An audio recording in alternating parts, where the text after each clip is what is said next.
Volkswagen వర్టస్లో mileage improve చేయాలంటే మనం highways మీద క్రూజ్ కంట్రోల్ యూజ్ చేయాలి.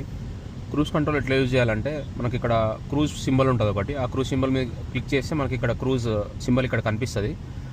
ఇక్కడ పైన రీసెట్, సెట్ అని రెండు ఉంటాయి, మధ్యలో క్యాన్సిల్ ఉంటుంది.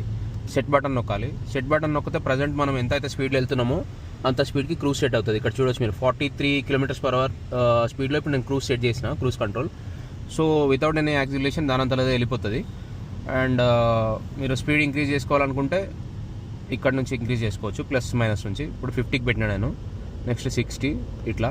సో మనం హైవేస్ మీద 60 to 70 మధ్యలో క్రూజ్ పెట్టేసి వితౌట్ యాక్సిలేషన్ కానీ ఏదైనా అటు వచ్చినప్పుడు బ్రేక్ వేసుకోవాలి కంపల్సరీ. బ్రేక్ వేస్తే క్రూజ్ ఆగిపోతుంది. వితౌట్ యాక్సిలేషన్ ఆటోమేటిక్గా కారే వెళ్తుంది.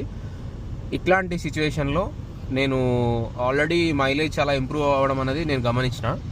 11 ఉన్నది 16కి వెళ్ళింది నేను లాస్ట్ టైం హైవేలో వచ్చినప్పుడు. సో మైలేజ్ గురించి ఆలోచించే వాళ్ళు వోక్స్వాగన్ వెహికల్స్లో క్రూజ్ కంట్రోల్ అనేది ఫీచర్ని యూజ్ చేసుకోండి కంపల్సరీ. Thank you.